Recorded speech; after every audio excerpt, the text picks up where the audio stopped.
The 17 News at Sunrise podcast is brought to you by Clinica Sierra Vista. Welcome back to the 17 News at Sunrise podcast, where we share your news on your schedule. Working in the spirit of the Golden Empire, this is 17 News at Sunrise. Hey, good morning, everyone. It's 5 a.m. Thanks for waking up with us. I'm Maddie Jansen. We begin with the news that has been told nearly 36 times already this year. Another person is dead in Kern County after being hit by a car. The crash happened around 9:30 last night on Roberts Lane near Sequoia Drive. First responders say the person was pinned underneath the vehicle and died. Officers say the driver stayed on scene and was cooperating. Governor Gavin Newsom has named a replacement to fill the late Senator Dianne Fensetin's seat. LaFonza Butler is a Democratic strategist and was an advisor to Kamala Harris's 2020 presidential campaign. Butler will fill the vacant U.S. Senate seat held by Feinstein, who died on Thursday. Newsom fulfilled his pledge to appoint a black woman if Feinstein's seat ever became available. Butler leads Emily's List, a political organization that supports women who favor abortion rights. She's also a former labor leader. Butler will be the only black woman serving in the U.S. Senate and the first openly LGBTQ+ person to represent California in the Senate as well. She's expected to be sworn in later this week. Making news around the nation now, shutdown avoided. Congress came together at the 11th hour and agreed to keep the government open for another 45 days, giving them more time to work on a spending deal. But to get the deal done, House Speaker Kevin McCarthy worked with Democrats, and that may cost him the Speaker's gavel. NBC's Drew Petrimo is on Capitol Hill with details. The motion to reconsider is laid on the table. As the hours ticked down and a government shutdown seemed inevitable, a surprising twist shocked Washington: bipartisanship. The bill is passed. More than 1,300,000 of our troops will continue to get paid and their families will be cared for.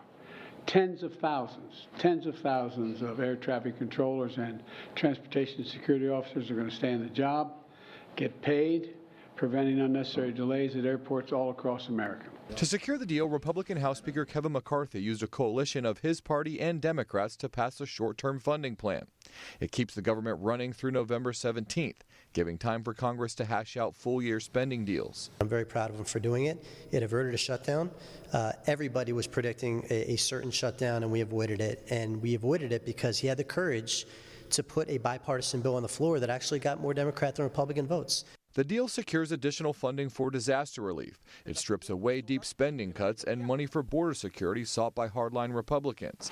It does not include additional funding for Ukraine. Democrats want it included. I do intend to file a motion to vacate against Speaker McCarthy this week. Infuriated by the spending deal, Republican hardliners promising a push to remove McCarthy from his post. So be it. Bring it on. Let's get over with it and let's start governing. It sets up a GOP power struggle reminiscent of the 15-round saga that led to McCarthy first winning the Speaker's gavel earlier this year.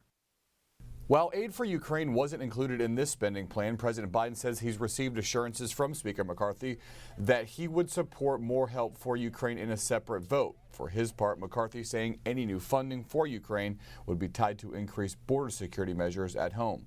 Drew Petrimo, NBC News, Washington. And now to an important reminder for anyone with student loan debt. As of yesterday, you'll have to resume making payments. It's been 3.5 years since people had to pay their student loans. About 1 in 8 Americans will now have less money to spend as they try to pay off their student debt. Collectively, there's about $1.6 trillion in student loans. The Biden administration tried to cancel up to $20,000 in student loan debt for eligible borrowers. However, the program was struck down by the Supreme Court in June. Early this morning, former President Donald Trump arrived in New York ahead of his court appearance later today. Mr. Trump's expected to attend the opening of his civil fraud trial. The $250 million lawsuit was filed by the New York Attorney General, who alleges Trump and his adult sons exaggerated their business assets for years. The judge in this case determined Trump's financial statements were fraudulent. Trump and his sons have denied any wrongdoing. And now to news around the world. At least 10 people were killed when a roof collapsed during Mass at a church in Mexico. It happened at a church in the Gulf Coast city of Ciudad Madero, next to the port city of Tampico. Officials say there were about 100 people inside the church at the time of the collapse. Approximately 30 parishioners were believed to have been trapped in the rubble when the roof caved in. Searchers crawled under the roof slabs, and officials brought in dogs to help search for possible survivors. Overseas, we're getting a first look inside a devastating scene of a deadly nightclub fire in Spain. It killed more than a dozen people early yesterday as friends and families were celebrating birthdays. Ralph Sanchez has the story. Fire crews battling their way through the remains of this popular Spanish nightclub. Half-finished drinks still on the table as firefighters take on the flames. The enormous blaze ripping through the roof, gutting neighboring buildings, and filling the street with terrified onlookers. At least 13 people, most of them young, were killed in the fire, according to the mayor. And emergency crews searching the wreckage for those still missing. We don't know anything. We're waiting for news to see whether some of our family members have come out alive, he says. The tragedy unfolding in the city of Murcia in southeastern Spain. The fire broke out at around 6 a.m. at the Teatro nightclub, where Spanish media says several birthday parties were taking place. The alarms went off and all the lights went out and people were screaming fire, this man says. I could get out, but 5 family members and 2 friends are missing. The cause of the blaze still unclear. The city has declared 3 days of mourning, lowering flags to half staff.